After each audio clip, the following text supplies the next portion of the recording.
Bienvenue dans cette vidéo, nous allons voir comment tracer un vecteur vitesse.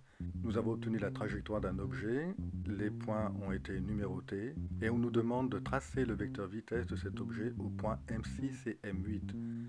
On nous rappelle que la durée écoulée entre deux points est tau c'est la lettre T en grec, égale 125 millisecondes, soit 125 fois 10 puissance moins 3 secondes.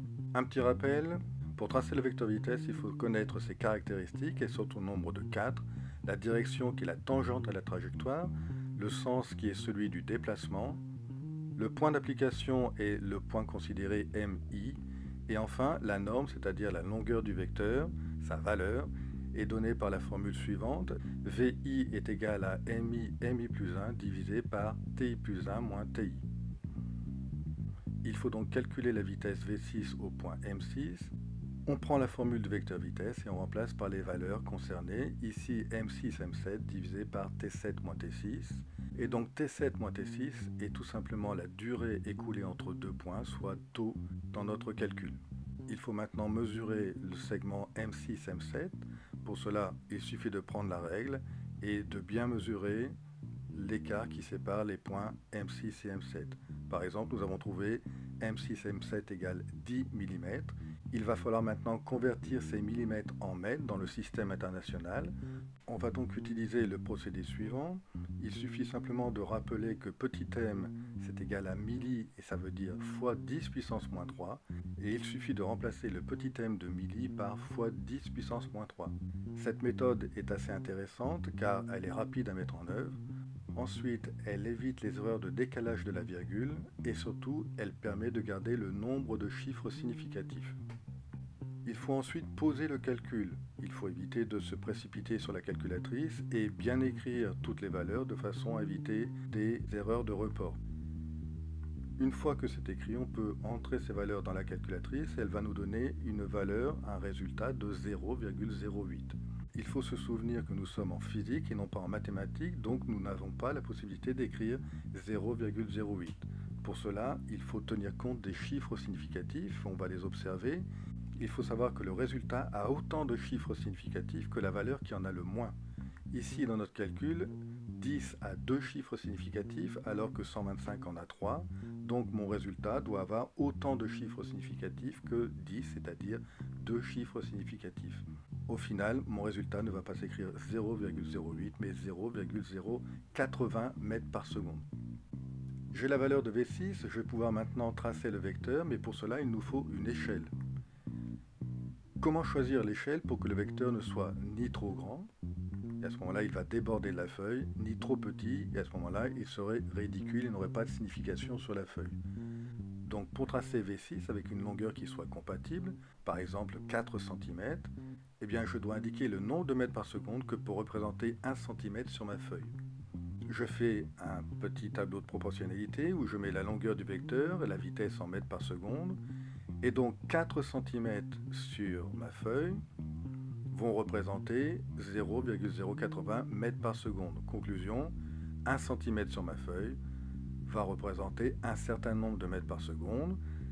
Je fais un produit en croix et le résultat me donne 1,0 fois 0,080 divisé par 4, soit 0,020 mètres par seconde. Mon échelle sera donc la suivante, 1,0 cm représente 0,020 mètres par seconde. Je l'écris sur mon graphique. On sait donc que 1 cm représentant 0,020 mètres par seconde, eh bien il en faut 4 fois plus pour représenter 0,080 mètres par seconde. Donc le vecteur aura une longueur de 4 cm. Il faut maintenant passer au tracé du vecteur. Pour cela, je dois regarder la tangente à la trajectoire. La tangente, c'est la droite qui ne touche la trajectoire que par un seul point, sans pour autant être séquente avec cette trajectoire. Généralement, pour trouver la direction, une bonne indication est donnée par le point avant et le point après le point considéré. La direction de M5, M7 sera proche de la tangente. Il faut ensuite tracer le vecteur. Ce vecteur va débuter au point M6 et aura une longueur de 4 cm suivant la direction de la tangente. Je fais bien attention à ce que la pointe de la flèche soit bien à 4 cm du point M6. Je n'oublie pas de nommer ce vecteur sans oublier son petit chapeau, c'est-à-dire la flèche au-dessus du vecteur. Mon vecteur V6 est maintenant tracé, il me reste à tracer le vecteur V8. C'est exactement la même procédure que pour le vecteur V6. Je calcule V8, la vitesse en M8. V8 est égal à M8 M9 divisé par T9 moins T8. C'est donc égal à M8 M9 divisé par tau. Il faut maintenant mesurer la longueur M8 M9. De nouveau, on utilise la règle et on trouve que M8 M9 est égal à 8 mm. Il faut à nouveau convertir en mètres, donc 8 mm d'après la méthode que j'ai indiquée tout à l'heure, ça nous fait 8 fois 10 puissance moins 3 mètres. On pose de nouveau le calcul, V8 est donc égal à M8 M9, c'est-à-dire 8 10 moins 3, divisé par tau, c'est-à-dire 125 10 puissance moins 3 secondes. On peut enfin poser le calcul sur la calculatrice et la calculette nous donne 0,064 mètres par seconde. Ce résultat, il faut d'abord vérifier si on peut l'écrire de cette façon. Pour cela, on regarde les chiffres significatifs. On se rappelle que le résultat a autant de chiffres significatifs que la valeur qui en a le moins dans le calcul. Ici, 8 a un seul chiffre significatif, alors que 125 en a 3. Et donc le résultat ne devra posséder qu'un seul chiffre significatif. Donc je ne peux pas écrire 0,064, mais je dois arrondir à un chiffre significatif, c'est-à-dire 0,06 mètres par seconde. Quelle sera la longueur qui va permettre de représenter cette vitesse de 0,06 mètres par seconde? Eh bien, je fais un tableau de proportionnalité et je vais réutiliser l'échelle que j'ai mise au point tout à l'heure. Donc la longueur 1 cm sur ma feuille représente 0,020 mètres par seconde. Donc une longueur x sur ma feuille représentera 0,06 mètres par seconde.